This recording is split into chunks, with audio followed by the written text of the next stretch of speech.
Joining us now to break down the day's developments is Dennard, a GOP commentator and a Trump 2020 advisory board member. Paris, last night, a big debate, the only one between the two vice presidential candidates. Did the Republican Party get what it was looking out of when it came to Vice President Mike Pence's performance? The American people got what we needed, which was holding Kamala Harris accountable for her lies that she's been saying on the campaign trail. Finally, she was held accountable. Susan Page wasn't willing to do it, but Vice President Mike Pence was willing to do it. He was able to prosecute the prosecutor, and he did an effective job at doing that. She would refuse to answer the question about court packing. He held her accountable on her horrific record in California as a prosecutor, in terms of what she did to disproportionately impact Black Americans in a negative way, just like her running mate Joe Biden. And so I think he did an excellent job at delivering for what the American people needed, which was answers. And there was a whole lot of other things he could have asked her, but he wasn't the moderator. That was Susan Page's job.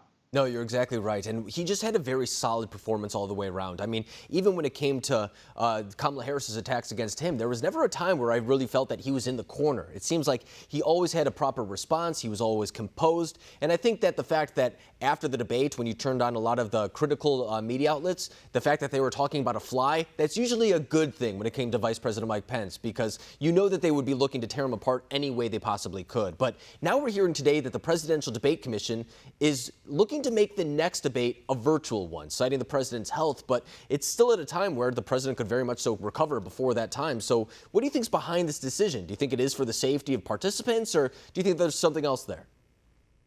The reason why the debate commission is doing this unilateral change without even concern to what the Trump campaign wants, or even waiting to see if the president and, quite frankly, if Joe Biden would test negative on the 15th, is because they are trying to appease Joe Biden and make it easier for him to debate in this town hall format from his basement, using whatever type of devices or teleprompters or notes that he wants to use. It's unfair, it's not right, and it's not the way the debate was set up originally. If the Biden campaign and if the debate on commission truly cared about having safety, they would move the debate to the October the 22nd and have the last debate on October 29th with the Trump campaign proposed, and continue to have the in-person live debates, which the American people have come to not only enjoy, but should have. And a virtual debate, too. I mean, that is something that, I mean, for example, people are allowed to go to the grocery store. People are allowed to go out and protest. They're allowed to do a lot of different things. And one would assume that a presidential debate, I mean, that is something that needs to happen regardless. I mean, the decision is so big for the American people, and to brush it off and change it at the last minute and possibly risk not having one at all, I think that comes to the serious detriment to the average American, especially the 3 to 6% who may not have their mind made up at this point. So I think that is something that we're going to keep an eye on too, because there still is a prospect, I'm hearing, of it going through as planned. But as you mentioned, the debate commission right now says that they do want to hold it virtually. But another interesting development today taking place on Capitol Hill, House Speaker Nancy Pelosi says that on Friday she wants to start talking about invoking the 25th Amendment, or at least bringing forth a measure of some kind. And for all of our viewers, that would mean essentially taking away the presidential powers away from President Trump. Is this a talking point? Is this something that she's just trying to control the news cycle? What's going on here?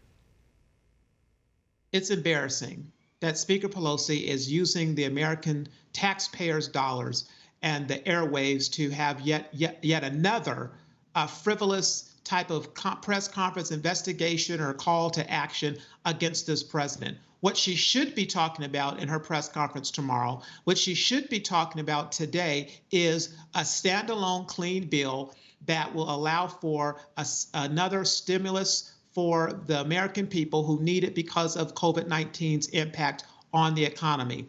The president said, if you give me a standalone bill giving $1,200 for each American, I'll sign it immediately and make sure the funds go out. That's what she should be focused on rather than playing politics.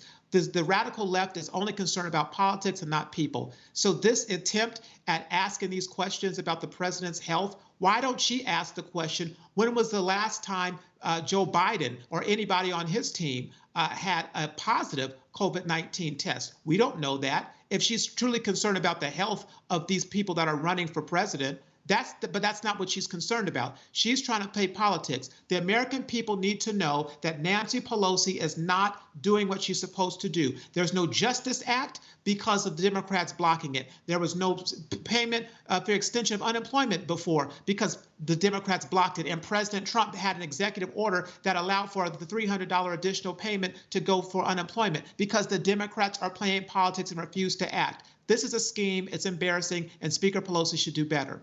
No, I think you're right, and especially when you lay it out that way. I mean, there is relief to the American people that is now being withheld because she wants to play politics when it comes to this. I mean, invoking the 25th Amendment 30 days out from an election, I mean, it's something that is nothing more to make headlines and sound bites, things like that. But not to mention, there's no possibility of this happening. I mean, Congress would have to get together, congressional Republicans would have to do it, Vice President Mike Pence and other cabinet members would have to get on board. It's nothing more than a political ploy coming to the detriment of the American people, as you were just saying. And it's not only coronavirus relief, but police reforms, as you were saying before. The list goes on and on. So I think the American people know exactly what's happening here. Dennard, it's always a pleasure having you on the program. Thanks for coming on tonight.